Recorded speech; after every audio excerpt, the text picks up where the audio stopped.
Plastid. 5वां point है लवक plastid. लवक सभी पादप कोशिकाओं में कुछ प्रोटोजोआ जैसे यूग्लिना में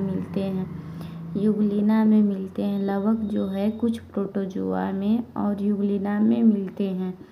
ये आकार में बड़े होने के कारण सूक्ष्मदर्शी से आसानी से दिखाई पड़ते हैं। इसमें विशिष्ट प्रकार के वर्णक मिलने के कारण पौधे जो है भिन्न भिन्न रंग के दिखाई पड़ते हैं। इसमें विशिष्ट प्रकार के वर्णक मिलते हैं, पौधों में भिन्न भिन्न रंग के दिखाई देते हैं। लवक जो होते हैं पौधों में भिन्न भिन्न रंग के दिखाई देते हैं। विभिन्न प्रकार के वर्णकों के आधार पर लवक कई तरह के होते हैं, जैसे हरित लवक, वर्णी लवक और अवर्णी लवक। हरित लवक में पूर्ण हरित वर्णक व कैरोटीनॉइड वर्णक मिलते हैं। हरित लवक में पहला नंबर है हरित लवक, वर्णहरित लवक व कैरोटीनॉइड वर्णक मिलते हैं, जो प्रकाश संश्लेषण के लिए आवश्यक प्रकाशीय ऊर्जा को संचित रखने का कार्य करते हैं। जो प्रकाश संश्लेषण के लिए आवश्यक प्रकाशीय ऊर्जा को संचित रखने का कार्य करते हैं। दूसरा है वर्णी लवक, वसा विलेय कैरोटीनॉइड। वर्णी लवक में वसा विलेय कैरोटीनॉइड होते हैं। वर्णक जैसे कैरोटीन, ज़ैंथोफिल व अन्य दूसरे मिलते हैं। इसी के कारण पादपों में पीले, नारंगी व लाल रंग दिखाई पड़ने लगते हैं। और तीसरा नंबर है अवर्णी लवक। अवर्णी लवक में विभिन्न आकृति एवं आकार के रंगहीन लवक होते हैं। अवर्णी में विभिन्न आकृति एवं आकार के रंगहीन लवक होते हैं, जिसमें खाद्य पदार्थ संचित होता है। मंड लवक में मंड के रूप में कार्बोहाइड्रेट संचित होता है। मंड लवक में क्या होता है? मंड लवक में मंड के रूप में कार्बोहाइड्रेट संचित होता है। जैसे आलू तेल लवक में तेल व वसा तथा प्रोटीन लवक में प्रोटीन का भंडारण होता है। आलू तेल लवक में तेल व वसा, प्रोटीन लवक में प्रोटीन का भंडारण होता है। हरे पौधों में अधिकतर हरित लवक पत्ती की पर्णमध्योतक कोशिकाओं में पाए जाते हैं। हरे पौधे जो होते हैं अधिकतर हरित लवक पत्ती और पर्णमध्योतक कोशिकाओं में पाए जाते हैं। हरित लवक लेंस के आकार के अंडाकार, गोलाकार, चक्रित फीते के आकार के अंगक होते हैं। हरित लवक कैसे होते हैं? अंडाकार, गोलाकार, चक्रित फीते के आकार अंगक के होते हैं। हरित लवक की लंबाई 5 से 10 माइक्रोमीटर और चौड़ाई 2 से 4 माइक्रोमीटर के होते हैं। इनकी संख्या भिन्न हो सकती है, जैसे प्रत्येक कोशिका में एक क्लेमाइडोमोनास हरित शैवाल से 20 से 40 प्रति कोशिका पर्णमध्योतक कोशिका हो सकती हैं। जैसे प्रत्येक कोशिका में एक क्लेमाइडोमोनास हरित शैवाल से 20 से 40 प्रति कोशिका पर्णमध्योतक कोशिका में हो सकती हैं। सूत्रकणिका की तरह हरित लवक द्विझिल्ली युक्त होते हैं। सूत्रकणिका की तरह ही हरित लवक जो होते हैं द्विझिल्ली युक्त होते हैं। उपरोक्त दो में से इसकी भीतरी लवक जो होता है झिल्ली अपेक्षाकृत कम पारगम्य होता है। हरित लवक के अंतः झिल्ली से घिरे हुए भीतर के स्थान को पित्तिका स्ट्रोमा कहते हैं। हरित लवक में अंतः झिल्ली से घिरे हुए भीतर के स्थान को पित्तिका स्ट्रोमा कहते हैं। पित्तिका में चपटे झिल्ली युक्त थैली जैसी संरचना संगठित होती है। पित्तिका में चपटा और झिल्ली युक्त थैली जैसा संरचना दिखाई देता है, जिसे थाइलेकॉइड कहते हैं। थाइलेकॉइड सिक्के के चट्टानों की भांति ढेर में मिलते हैं। थाइलेकॉइड सिक्के के चट्टानों की भांति ये चट्टान है, इसी यही है। सिक्के के चट्टानों की भांति ढेर के रूप में मिलते हैं, जिसे ग्रेना एकवचन ग्रेनम और अंतरग्रेना थाइलेकॉइड कहते हैं। जिसे ग्रेना एकवचन ग्रेनम या अंतरग्रेना थाइलेकॉइड कहते हैं। इसके अलावा कई चपटी झिल्लीनुमा नलिकाएं जो ग्रेना के विभिन्न थाइलेकॉइड को जोड़ते हैं। इसके अलावा कई चपटी झिल्लीनुमा नलिकाएं जो ग्रेना के विभिन्न थाइलेकॉइड को जोड़ते हैं उसे पित्तिका पटलिका कहते हैं। उसे पित्तिका पटलिका कहते हैं। थाइलेकॉइड की झिल्ली एक रिक्त स्थान से घेरे होती है। थाइलेकॉइड की जो झिल्ली होती है एक रिक्त स्थान से घेरे होती है। इसे अवकाशिका कहते हैं। इसे अवकाशिका कहते हैं। हरित लवक की पित्तिका में बहुत एंजाइम होते हैं। हरित लवक के पित्तिका में बहुत एंजाइम होते हैं जो कार्बोहाइड्रेट व प्रोटीन संश्लेषण के लिए आवश्यक है। जो कार्बोहाइड्रेट व प्रोटीन संश्लेषण के लिए आवश्यक है। इनमें छोटा द्विलंडी वृत्ताकार डीएनए अणु व राइबोसोम मिलते हैं। इनमें छोटी द्विलंडी वृत्ताकार डीएनए व राइबोसोम मिलते हैं। हरित लवक थाइलेकॉइड में उपस्थित होते हैं। हरित लवक कहाँ उपस्थित होते हैं? थाइलेकॉइड में उपस्थित होते हैं। हरित लवक में पाए जाने वाले राइबोसोम 70S कोशिका द्रव्य राइबोसोम, 80S छोटा होता है। छठवां पॉइंट है, राइबोसोम को देख लेते हैं। तो जॉर्ज पैलेट ने 1953 में इलेक्ट्रॉन सूक्ष्मदर्शी द्वारा सघन कणिकामय संरचना राइबोसोम को सर्वप्रथम देखा था।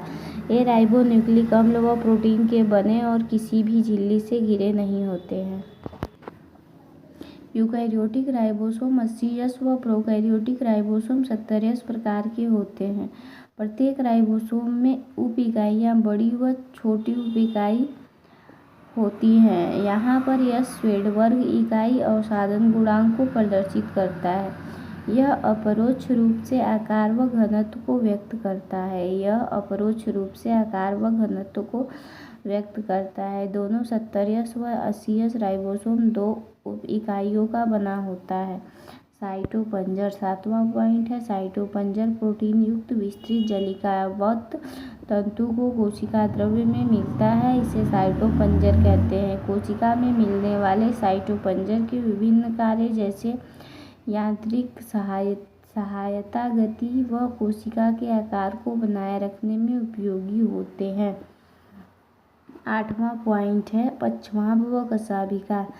सीलिया व फ्लैजिला पश्चमाभिकाएं एकवचन, पश्चमाभ व कशाभिकाएं एकवचन। कशाभिका रोम सदृश कोशिका झिल्ली पर मिलने वाले अपवृद्धि है। रोम सदृश कोशिका झिल्ली पर मिलने वाले अपवृद्धि है।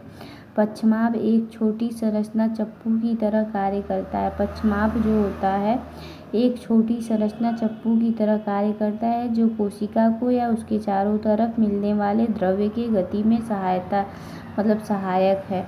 कशाभिका अपेक्षाकृत लंबे व कोशिका की गति में सहायक है। कशाभिका अपेक्षाकृत लंबा व कोशिका की गति में सहायक है। प्रोकैरियोटिक जीवाणु में पाई जाने वाली कशाभिका संरचनात्मक रूप में यूकैरियोटिक कशाभिका से भिन्न है। प्रोकैरियोटिक जीवाणु में पाई जाने वाली कशाभिका संरचनात्मक रूप से यूकैरियोटिक कोशिका में भिन्न होती हैं। इलेक्ट्रॉन सूक्ष्मदर्शी अध्ययन से पता चलता है कि पश्चमाभ व कशाभिका जीवद्रव्य झिल्ली से ढके होते हैं। सूक्ष्मदर्शी से पता चलता है कि पश्चमाभ व कशाभिका जीवद्रव्य झिल्ली से ढके होते हैं। इसके कोर में अक्षसूत्र कहते हैं जो कई सूक्ष्म नलिकाओं का बना होता है, जो लंबे अक्ष के समांतर स्थित होता है। अक्षसूत्र के केंद्र में एक जोड़ा सूक्ष्म नलिका मिलती है। अक्षसूत्र के केंद्र में एक जोड़ा सूक्ष्म नलिका मिलती है जो 9 द्विअरीय परिधि की ओर व्यवस्थित सूक्ष्म नलिकाएं होती हैं। 9 द्विअरीय परिधि की ओर व्यवस्थित नलिकाएं होती हैं। अक्षसूत्र की सूक्ष्म नलिकाओं की इस व्यवस्था को 9+2 प्रणाली कहते हैं। 9+2 प्रणाली कहते हैं। केंद्रीय नलिका सेतु द्वारा जुड़े हुए एवं केंद्रीय आवरण द्वारा ढके होते हैं। केंद्रीय नलिका सेतु द्वारा जुड़े हुए एवं केंद्रीय आवरण द्वारा ढके होते हैं। जो परिधि द्वीप प्रत्येक नलिका को अरीय दंड द्वारा जोड़ते हैं। इस प्रकार 9 अरीय तान छड़ बनती हैं। ये है इलेक्ट्रॉन सूक्ष्मदर्शी पहला वाला। दूसरा है आंतरिक संरचना का चित्रात्मक प्रदर्शन। परिधि द्वीप सेतु द्वारा आपस में जुड़े होते हैं। दोनों पक्षमार्गों कशाभिका तारक केंद्र सदृश संरचना से बाहर निकलते हैं, जिसे आधारी कहते हैं। 9वां पॉइंट है तारक काय व तारक केंद्र, सेंट्रीसोम व सेंट्रियोल। तारक काय वह अंगक है जो दो बेलनाकार संरचना से मिलकर बना होता है, जिसे तारक केंद्र कहते हैं। दो बेलनाकार संरचना से मिलकर बना होता है, जिसे तारक केंद्र कहते हैं। यह अक्रिस्टलीय परिकेंद्रीय द्रव्य से घिरा होता है। तारक काय जो होता है अक्रिस्टलीय परिकेंद्रीय द्रव्य से घिरा होता है। दोनों तारक केंद्र तारक काय में एक दूसरे के लंबवत स्थित होती है। दोनों तारक केंद्र जो होते हैं तारक काय में एक दूसरे के लंबवत स्थित होते हैं, जिसमें प्रत्येक की संरचना बैलगाड़ी के पहिए के जैसी होती है। तारक केंद्र संख्या में 9 समान दूरी पर स्थित परिधीय ट्यूबुलिन सूत्रों से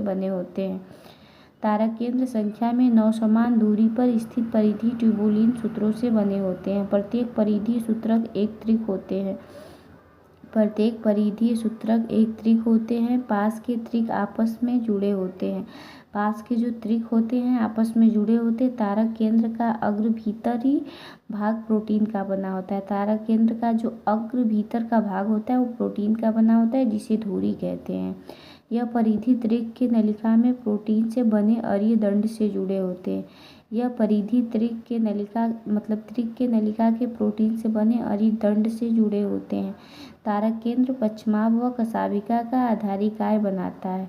तारक केंद्र जो होता है पक्षमाभ व कशाभिका का आधारिकाय बनाता है और तरकु तंतु जंतु कोशिका विभाजन के उपरांत तरकु उपकरण बनाता है। 10वां पॉइंट है केंद्रक न्यूक्लियस। इससे हर साल नीट में सवाल पूछे गए हैं, बहुत इम्पोर्टेंट है ये टॉपिक, देख लेते हैं इसको। केंद्रक न्यूक्लियस। कोशिकीय अंगक केंद्रक की खोज। केंद्रक का खोज रॉबर्ट ब्राउन ने 1831 में पूर्व की थी। बाद में यह फ्लेमिंग ने केंद्रक में मिलने वाले पदार्थ जो क्षारीय रंग में रंजित हो जाता है। बाद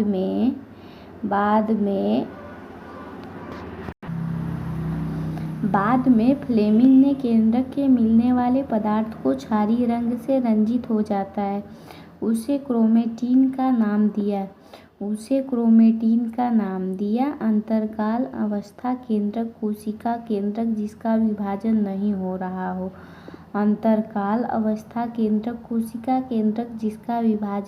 हो रहा हो। अत्यधिक फैली हुई व विस्तृत केंद्रीय प्रोटीन तंतु की बनी होती है, जिसे क्रोमेटिन कहते हैं। केंद्रीय आधात्री में एक या अधिक गोलाकार संरचना मिलती है, जिसे केंद्रिक कहते हैं। केंद्रीय आधात्री में एक या अधिक गोलाकार संरचनाएं मिलती हैं, जिसे केंद्रिक कहते हैं। इलेक्ट्रॉन सूक्ष्मदर्शी अध्ययन से यह स्पष्ट हुआ कि केंद्रक आवरण 2 समांतर झिल्लियों का बना होता है, जिसके बीच में 10 से 15 नैनोमीटर रिक्त स्थान पाया जाता है, जिसे परिकेंद्रकीय अवकाश कहते हैं। यह आवरण केंद्रक में मिलने वाली द्रव्य व कोशिका द्रव्य के बीच अवरोध का काम करते हैं। बाह्य झिल्ली सामान्यतः अंतर्द्रवी जालिका से सतत रूप से जुड़ी रहती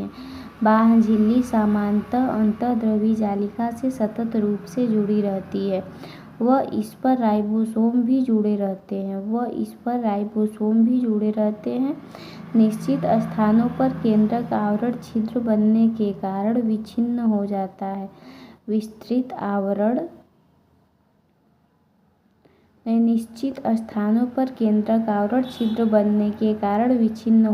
है। यह छिद्र केंद्रक आवरण की दोनों झिल्लियों के संलग्न से बनता है। केंद्रक आवरण की दोनों झिल्लियों के संलग्न से बनता है। इस छिद्रों से होकर आरएनए व प्रोटीन अणु केंद्रक में कोशिका द्रव्य व कोशिका द्रव्य से केंद्रक की ओर आते जाते रहते हैं। साधारण एक कोशिका में एक ही केंद्रक मिलता है। एक कोशिका में एक ही केंद्रक मिलता है, लेकिन ऐसा देखा गया है कि इनकी संख्या कभी कभी परिवर्तित हो जाती है। क्या आप कुछ जीवों का नाम बता सकते हैं जिनकी कोशिका में एक से अधिक केंद्रक मिलते हों? कुछ परिपक्व कोशिकाएं केंद्रक रहित होते हैं, जैसे स्तनधारी जीवों की रक्ताणु व संवहनी पौधों में चालनी नलिका कोशिका। क्या तुम जानते हो कि ये कोशिकाएं जीवित हैं? केंद्रीय आधात्री या केंद्रक द्रव्य में केंद्रक व क्रोमेटिन मिलता है। गोलाकार केंद्रक कोशिका द्रव्य में पाया जाता है। केंद्रिका झिल्ली रहित वह संरचना है जिसका द्रव्य केंद्रक से सतत संपर्क में रहता है। यह सक्रिय राइबोसोमल आरएनए संश्लेषण हेतु स्थल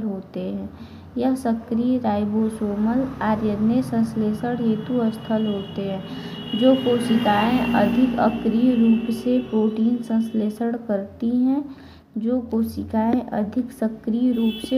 संश्लेषण करती हैं उनमें बड़े व अनेक केंद्रक मिलते हैं।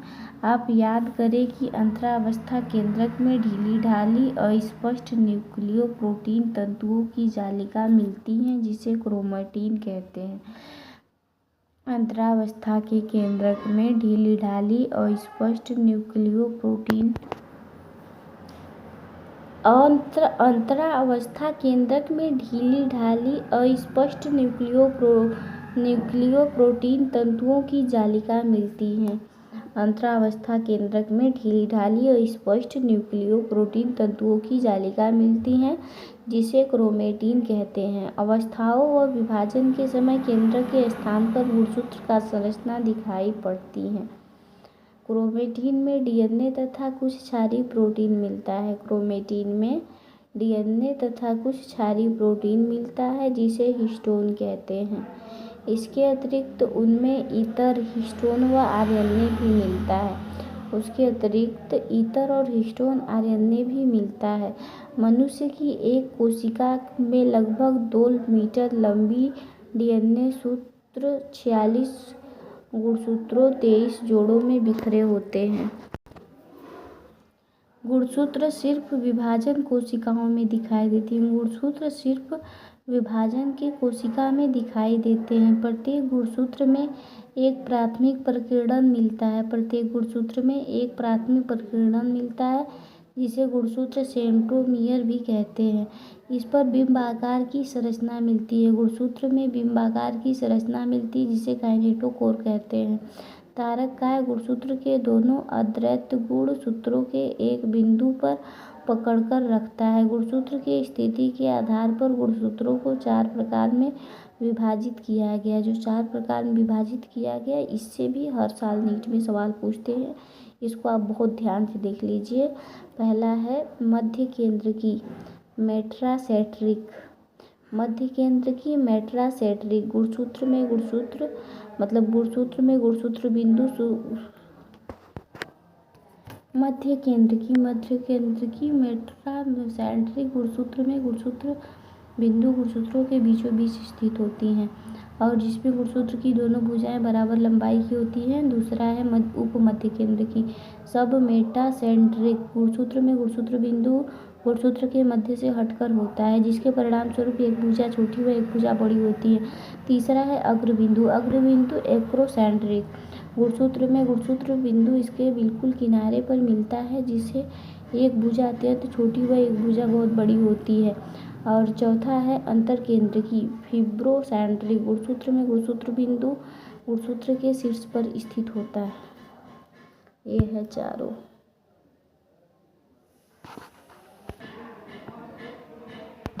ये 11 पॉइंट है। सूक्ष्मकाय माइक्रोबॉडी, बहुत सारी झिल्ली अवतरित सूक्ष्म थैलियाँ जिसमें विभिन्न प्रकार के एंजाइम मिलते हैं। ये पौधे व जंतु कोशिकाओं में पाई जाती हैं।